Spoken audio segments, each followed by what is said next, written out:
Shalom, selamat pagi Bapak, Ibu, dan saudara-saudari terkasih.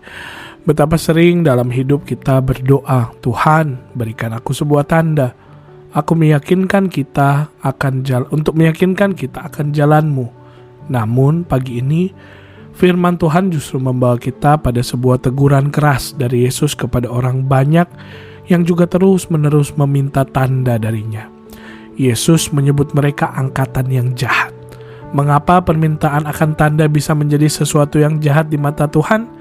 Mari kita periksa hati kita dan belajar dari firman-Nya dalam Injil Lukas pasal 11 ayat 29 hingga 32.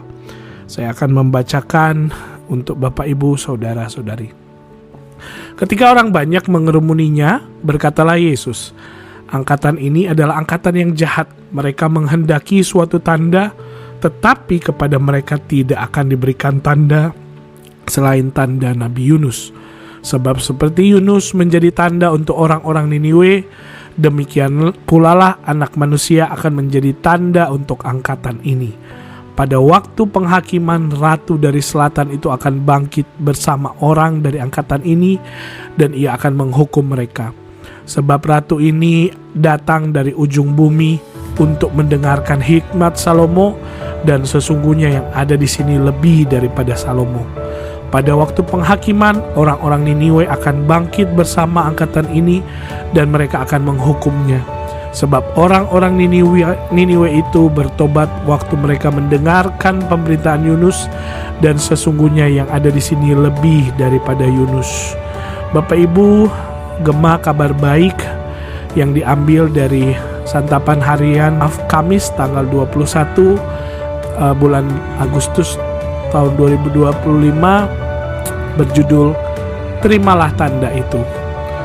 Beberapa kecelakaan lalu lintas terjadi karena orang suka mengabaikan rambu-rambu lalu lintas.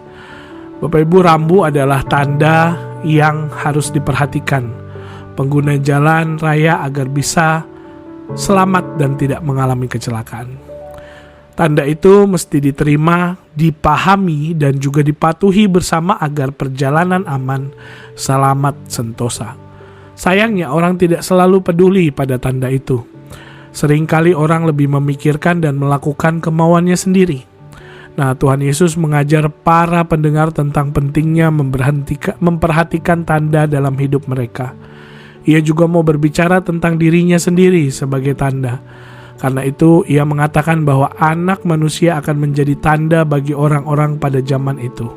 Sebagaimana Nabi Yunus hadir memberitakan tanda untuk pertobatan, maka Tuhan Yesus pun melalui setiap karyanya mengajak orang-orang yang mendengarkan ajarannya untuk sungguh-sungguh mengambil bagian dalam iman dan pertobatan.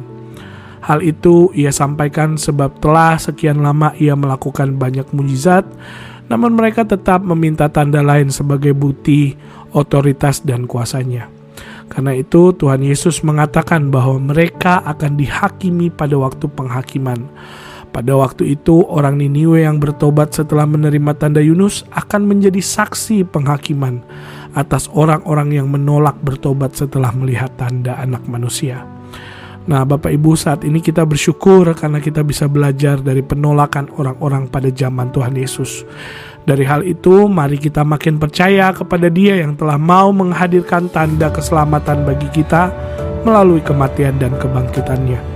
Setiap hari Ia juga selalu memberikan tanda kasih-Nya di dalam hidup kita. Oleh karena itu, mari kita terima dan jalani undangan Tuhan untuk kita hidup di dalam pertobatan. Bertobat berarti mengakui bahwa Yesus adalah Tuhan dalam hidup kita. Artinya kita hidup melakukan firman-Nya sepanjang hidup kita. Jangan lagi kita hidup menurut kemauan kita sendiri, tetapi terimalah, kenalilah, dan patuhilah Dia, sang tanda itu. Bapak Ibu, mari kita satu di dalam doa. Bapa di surga, kami bersyukur untuk firman-Mu yang pagi ini berbicara dengan begitu keras dan tajam kepada kami. Terima kasih karena Engkau tidak membiarkan kami dalam kebutaan rohani kami, tetapi menegur kami dalam kasih-Mu. Tuhan Yesus, kami mengaku di hadapan-Mu sering kali hati kami seperti angkatan yang jahat ini. Kami kurang percaya dan terus menuntut tanda-tanda lain darimu. Padahal Engkau sendiri adalah tanda yang terbesar dan lebih dari cukup untuk kami. Ampuni kami karena hati kami yang keras. Ampuni kami karena kami telah menerima begitu banyak terang firman-Mu, namun kami seringkali gagal untuk sungguh-sungguh bertobat. Tolong kami untuk melihat bahwa di dalam Engkau, ya Yesus, ada pribadi yang jauh lebih besar daripada Yunus dan Salomo. Engkaulah tanda, hikmat, dan firman Allah bagi kami. Cukuplah kami dengan diri-Mu saja.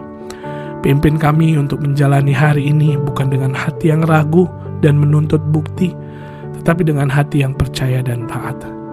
Di dalam nama Tuhan Yesus Kristus, tanda agung dari Allah kami berdoa. Amin. Selamat pagi Bapak Ibu, selamat menjalani hari. Tuhan Yesus memberkati.